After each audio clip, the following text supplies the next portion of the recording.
What if you could know whether to sell your property or hang on to it before the market fluctuates in Florida? That would sure be helpful in helping you make the right decision. And in order to figure that out, we have to look at some numbers that are taking place in the real estate market in Florida. As I always point out in my videos, real estate is hyper local. And I'm going to be looking at Florida as a whole. It's not going to be the case for every state, and it's not going to be true for every single part of Florida. But in general, right now in Florida, our inventory is up, so the number of homes we have for sale is up.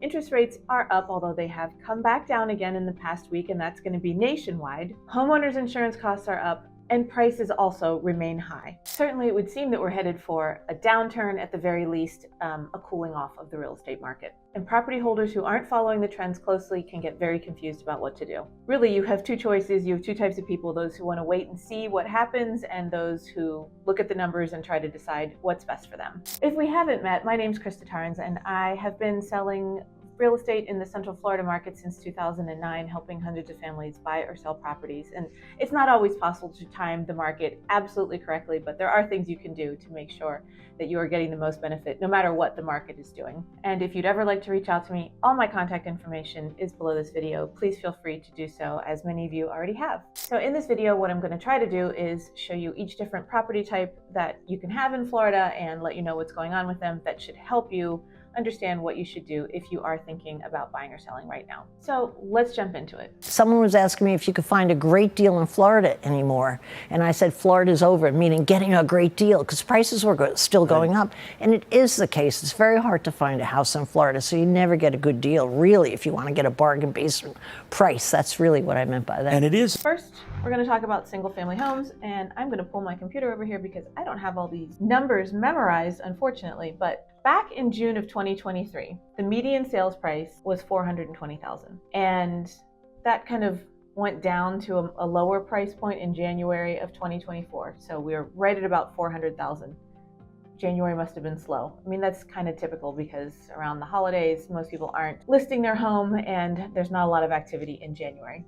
After this, the median sales price started going back up again, and as of June of 2024, it's at $427,000. That's for single family homes. Interestingly though, from June of 2023 to June of 2024, the active inventory increased continuously, but it didn't really affect the price. So back in June of 2023, there were 60,433 single family homes in active inventory in Florida, but as of June of 2024, there were 96,765 single family homes for sale in Florida. And that trend seems to be going up. Now, we don't have the July data. That'll come out at the end of August, so we have to wait for that. There's always a lag. Another important number we need to look at is, of course, the median time that it takes to sell a home. So if properties are taking more time, it means demand is lower, right?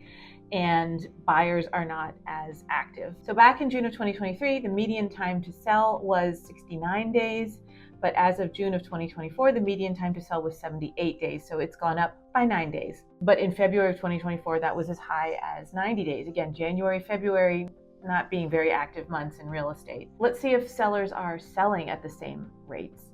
This is going to reveal our property supply, and that's also important to look at. Back in June of 2023, there were 29,220 new listings, but it went down to its lowest in December of 2023 with only 20,000 new listings. However, as of June of 2024, the new listings are at around 31,000. Now, according to Redfin, Florida cities of Northport, Tampa, Cape Coral, and Orlando are the fastest cooling markets in the nation. Denver was the only city outside of Florida among the top 5. Other slowing housing markets outside of the Sunshine State include Houston, Minneapolis, and Dallas. But meanwhile, Florida ranks as the second busiest state for new home construction after Texas. And this is really important too. That abundance of housing supply is really bad news for sellers, and those new home builders are offering amazing incentives, and that makes it hard to beat. So this is starting to give the buyers the upper hand. And I don't need to look hard to understand that builders are doing anything they can to get their homes to sell. They are definitely getting attention with lots and lots of incentives,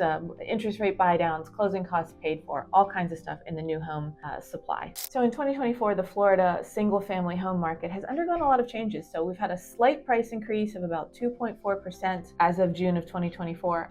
However, this modest price growth is coupled with a significant decline in the number of homes sold, which has decreased by 14.1%. Additionally, there is a substantial increase of available inventory. So inventory overall right now is up 40%. These trends do indicate that the market is cooling off in Florida, and it's definitely moving towards a more balanced market. So neither buyer nor seller have necessarily an upper hand, it's just balance. Prices have remained relatively stable, with a strong advantage that sellers previously enjoying is diminishing. And if you're thinking about selling, you definitely need to monitor these shifts closely. If you're in a desirable neighborhood, if your home is really beautiful and you have it priced right, you're not going to have trouble selling. Inventory levels have gone up to the point where we now have a 5-month supply. So sellers are definitely going to find it more challenging to attract multiple offers unless your home is in absolute tip-top shape and the price is very, very good. Of course, the current high interest rates have a lot of buyers still on the fence. They are down a bit this week, and they may continue to come down. Is it enough to get everybody back in the market who's waiting for a 3% interest rate?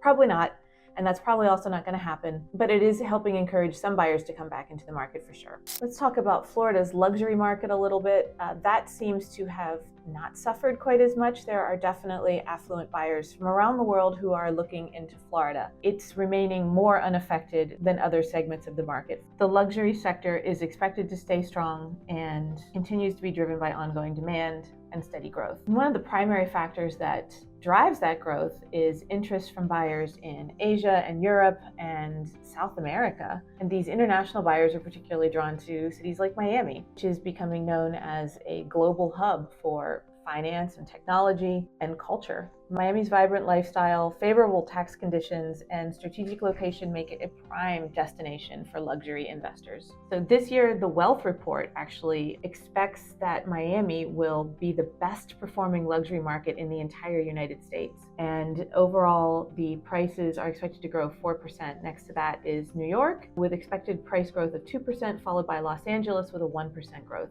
in 2024. And to that end, if I may speak anecdotally for a moment, I had a house that I had listed in Central Florida earlier this year, and an agent who was Portuguese speaking brought a buyer, and the buyer went under contract, but he canceled a few days later. He just had a total change of heart. And this agent said to me, "Hey, give me a few more days, I'll bring you a new buyer." And I was like, I mean, that never happens. You can say that, like, "Oh, I'll sell this house," but like, you don't really have an arsenal of buyers from Brazil just waiting for this one house. But he did. He actually brought another buyer from Brazil, and we closed. So there are definitely those South American buyers looking for homes in Central Florida. Now, I don't have a way to single out townhomes from this. Townhomes being something between a single family home and a condo, I guess, at least in my mind. They are, some people might call them row houses. They're lined up like this. You usually share a wall, but they're not usually above and below you. You own the land underneath. In the statistics that I use, they lump them in with condos, which I think is very incorrect, because condos are so much more difficult to sell in terms of financing, and there's just a lot of reasons why they're tougher to sell. So I can't really single out townhomes.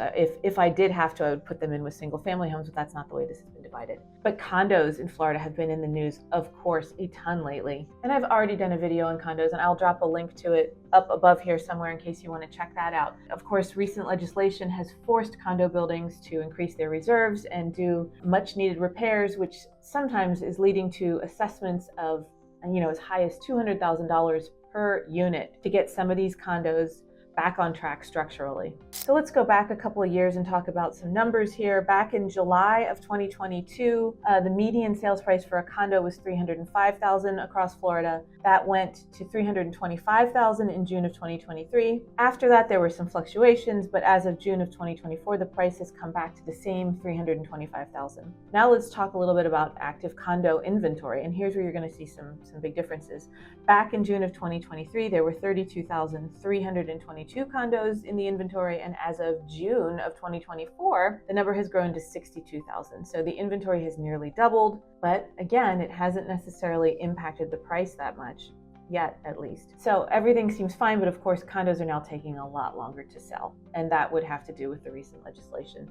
Data reveals that back in June of 2022, the median time that it took to sell a home was about 50 days. And during the pandemic in September of 2021, the median time to sell was 55 days. But as of June of 2024, it's 89 days. So condos are definitely taking longer now to sell. Again, we are talking about the entire state of Florida. If we are specific though, the data reveals a different story. For example, in Orlando, the median time to sell as of June of 2024 is 69 days, but in Miami Beach, where the majority of these condos are that have these huge assessments, it's 122 days. So what's the bottom line here? The Florida condo market is currently in a huge state of transition. Sellers are now competing with much larger inventory and face, massive challenges of these assessments coupled with much higher building insurance costs. So the HOA fees have gone up dramatically in many cases. And condos with high assessments that the owners can't pay are going to have to sell for far below what was once considered their market value, or they simply aren't going to sell if they can sell them at all. Some of these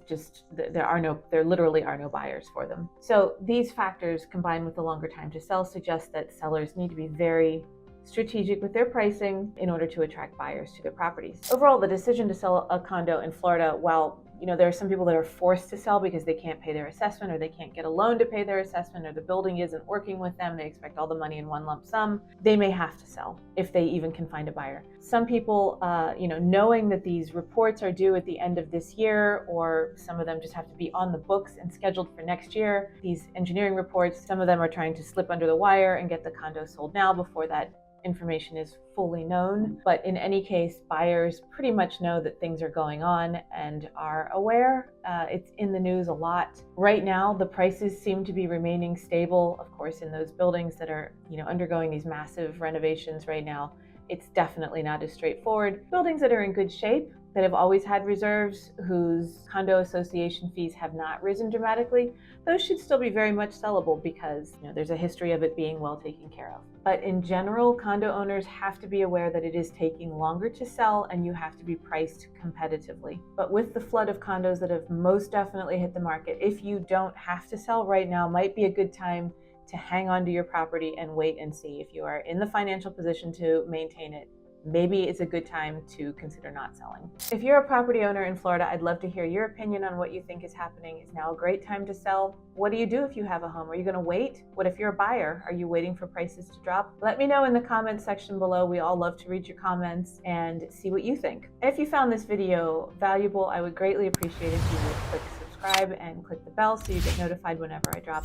another video, and it of course helps my video to get out to more people like you. And here are some other videos that you might also find valuable, and I'm going to drop some links to those here so you can check those out. Thank you so much for watching.